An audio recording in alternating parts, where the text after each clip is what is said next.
And now I'm in Texas. And I will be for the next 12 plus hours.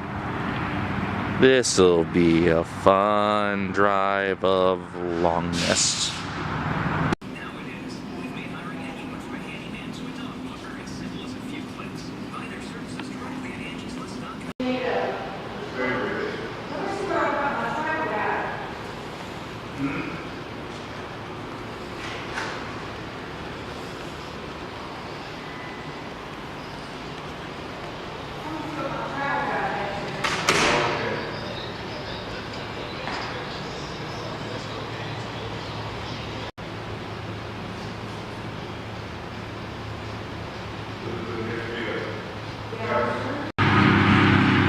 Damn it, now where are my cattle supposed to graze?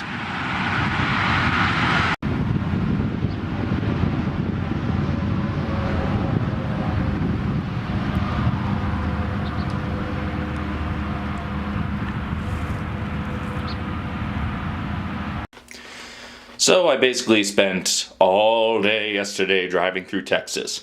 Driving and driving and driving and driving and driving and driving. It's a big state. It's also a repetitive state. Basically, every half hour to 45 minutes, you'd pass an exit that seemed to have the exact same TA or Love's Travel stop. And then there'd be a bunch of exits in between that didn't seem to have anything. And then about every 100 miles, there'd be the same exact rest area with just vending machines and a restroom. And between those, there'd be the picnic areas with just picnic tables, and that's it. The state basically feels like you're driving in circles forever. But after driving for, 7,000 hours yesterday, I made it here to Van Horn, Texas, where I only have 1,000 hours left of Texas to go. But, to get to that point, basically I've been booking all my motels online through a discount website that I have access to because I am a service industry employee of a company that really, really likes people, really likes the people who work for it, or at least they throw money at the people who work for it. I'm not going to tell you the name of the company, but they serve coffee and they're everywhere, except, oddly enough, exits off of Route 20 in Texas. I have seen very few of them.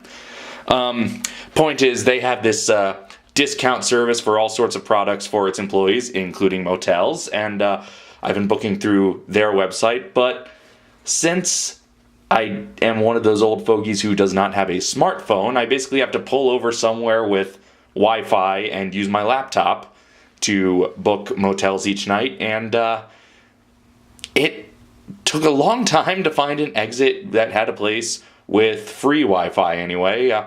Eventually I saw McDonald's off one exit, after hours of searching. I was like, okay, good, they'll have Wi-Fi.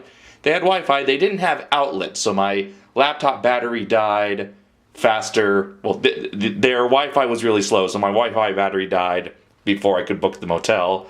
So I had to keep going and find a McDonald's with an outlet. Eventually I found one, booked my motel here in Van Horn, Texas, where my room was right next to some loud drunk frat guys. The walls were paper thin, so if anyone's in the rooms next to me, they hear me ranting right now.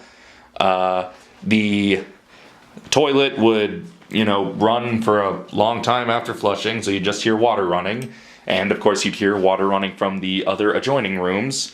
And at one point in the night, when my door was closed, somebody else using their key accidentally started to come into my room before realizing they had the wrong room. But they managed to open the door, so I hope they were an employee. They were an employee. Otherwise, it is just really, really, really easy to enter any room once you have a key here. So yeah, deadbolt went up after that, but today I will eventually make it out of Texas, and we'll see how far I get from there. Let's wrap up this adventure. As you can see, I am very, very tired. I have been on the road a long time, and I don't remember what things are anymore.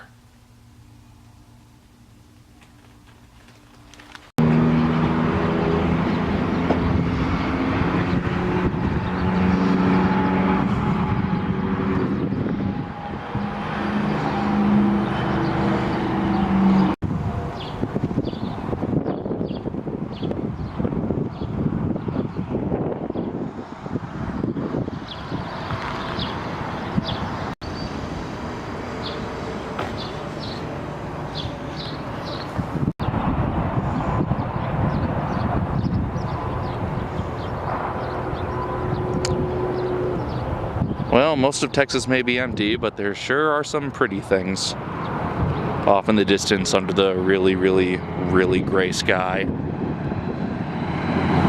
Also, there are trucks. Trucks that appear to be making off with part of the highway. I'm probably going to be behind that guy. That'll be fun.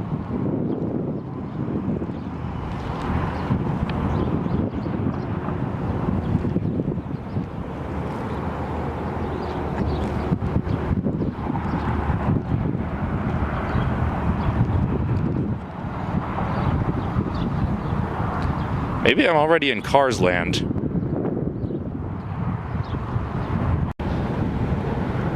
And I am finally out of Texas at long last.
Don't know if that did anything.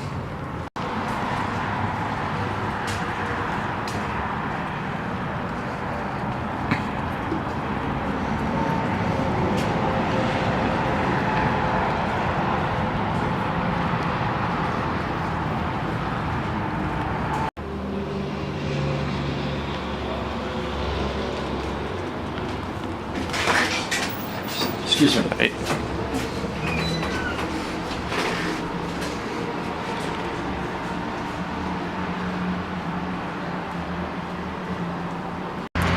Yes, folks, be sure to try out our new Invisivend for all your invisible vending needs. See that? That's Texas back there.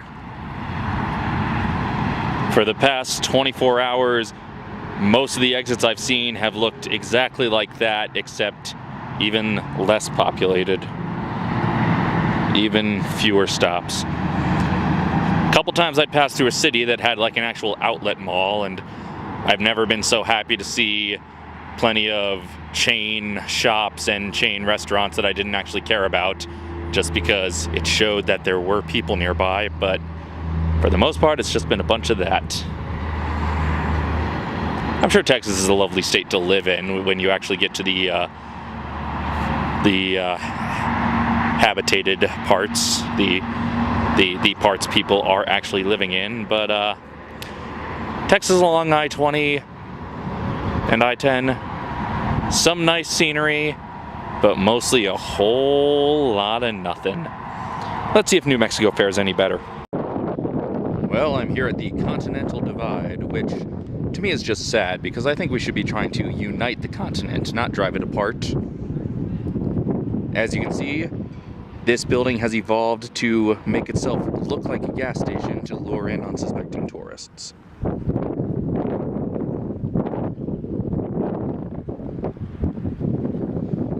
And there's New Mexico.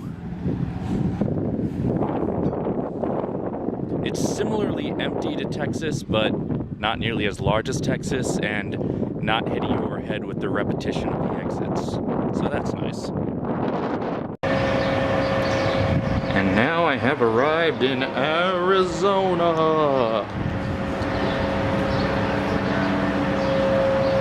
A state very proud of its signs.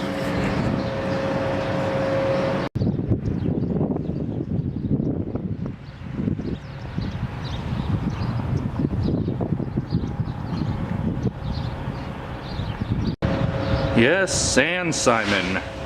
Right past @Gene and Malgraining.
Alright, I stopped off here for gas, but before I get back on the highway, I have to talk about this. Basically, as soon as I got into New Mexico, I started seeing billboards for The Thing in Arizona. Just constantly, 300 miles ahead, Dairy Queen, gas, and The Thing? Question mark. Talk about a vague tourist trap. I mean, at least Roadside America told me what it was, but this is basically just saying, come off here and see some sort of object? Maybe? So I'll just Google and find out what The Thing is later. Where's your ladies' room? Right back there, right against that one.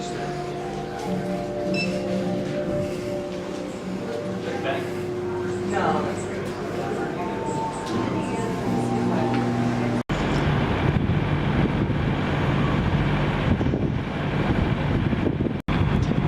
The Thing? Even Grunkle Stan thinks we're not trying.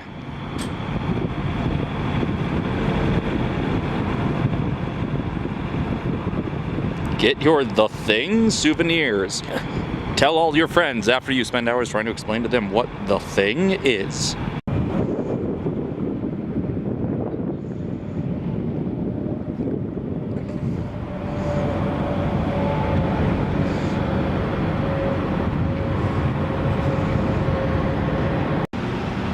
Well, folks, we did it. I have arrived in California. This rest stop doesn't really have a welcome center or even a welcome to California sign, but it is located off the exact same exit as a state prison, so it's got some nice don't pick up hitchhikers signs, which is very reassuring for a rest area. But yes, I am very happy to say that I have finally made it to California here at this late nighttime. I'm not even sure what time it is because every clock in my car is set on a different time zone and I sort of lost track of which one is set on which, and my phone has not caught up to the current time zone. So I could drive to my new home now, but I'm not leaving until I get my full 8 hours worth of parking, damn it. See you tomorrow.